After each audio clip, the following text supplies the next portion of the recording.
Support comes from the Missouri Forest Products Association. Missouri produces wood pallets, railroad ties, white oak barrels, hardwood floors, and more.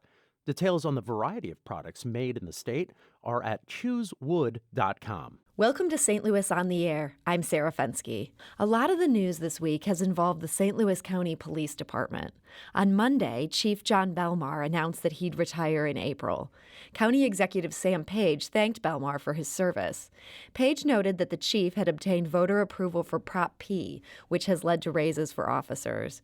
Page also credited Belmar for creating the department's diversity and inclusion unit. Lieutenant Keith Wildhaber heads that unit. He's the officer who successfully sued the county for discrimination and won a $20 million verdict. A jury agreed that Wildhaber had been passed up for promotions and discriminated against because he is gay. On the same day Belmar announced his retirement, Wildhaber reached a settlement with the county for about $10 million. He'll pocket about $6.5 million. You know, it's a lot of money. It's more money than I've ever thought I would have. Going to invest wisely, make sure my family's taken care of. That's Lieutenant Keith Wildhaber. He spoke about the ordeal publicly for the first time yesterday evening. St. Louis Public Radio reporter Julie O'Donoghue and the Post-Dispatch's Jeremy Kohler were waiting outside a closed session of the St. Louis County Police Board. They saw Wildhaber in his office, and he agreed to an interview. Wildhaber said he had been eager to settle with the county.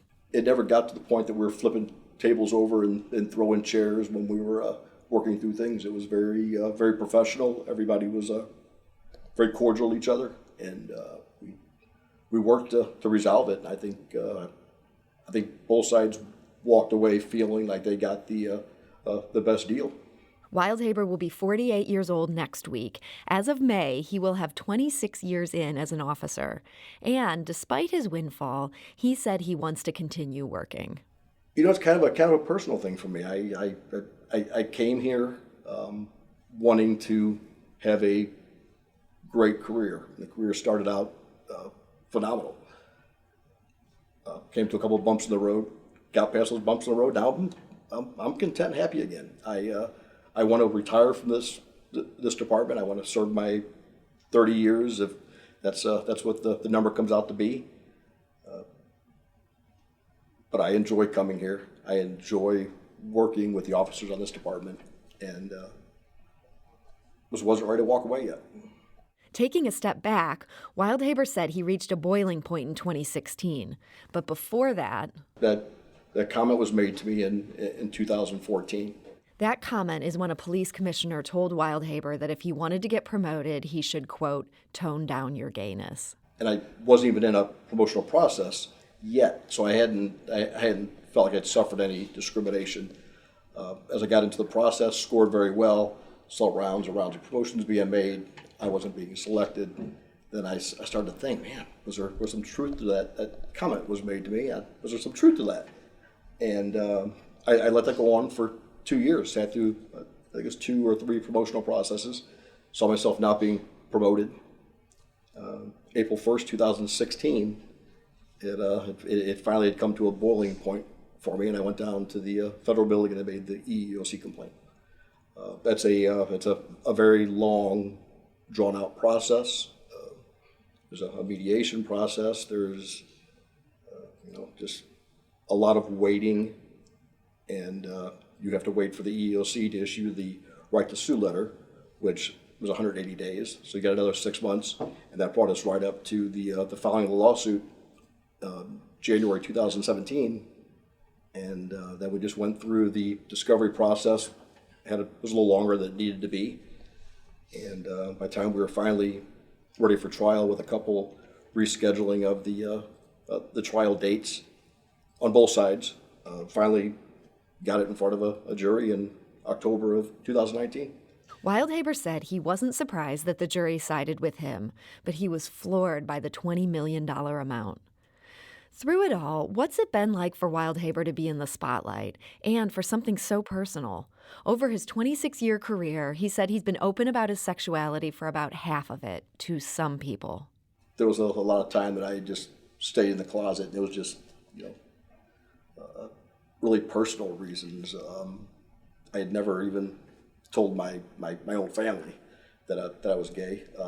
Frankly, my mother found out from when I filed the lawsuit, and it made it onto TV. She told me she'd woke up one morning. She called me that morning. She'd woke up and she was making her coffee, and she saw my picture on the TV and thought, "Oh my God, something happened to him last night. They haven't called me yet." And then she said the story came on. And it was a whole lot about nothing. So that was her way of telling me that she was okay with the fact that she now knew that I was gay. Wildhaber said his biggest frustration through the process was being ignored by local LGBTQ plus advocacy organizations.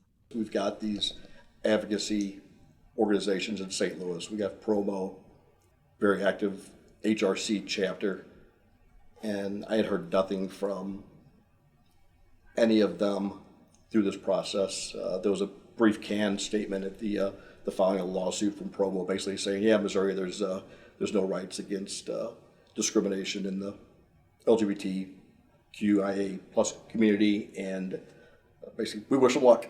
And that was the only assistance that came out of that, and that was frustrating. I've got friends telling me now that they're all tweeting about it and fundraising on the backs of it, but was no real support. Going forward, Wildhaber said he's intent on leading the newly formed Diversity and Inclusion Unit.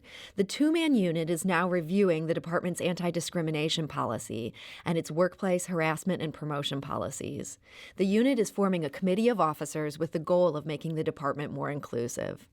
Again, our thanks to St. Louis Public Radio reporter Julie O'Donoghue, who, along with Jeremy Kohler of the St. Louis Post-Dispatch, spoke with Lieutenant Keith Wildhaber of the St. Louis County Police Department. It was his first interview talking about the discrimination trial and settlement.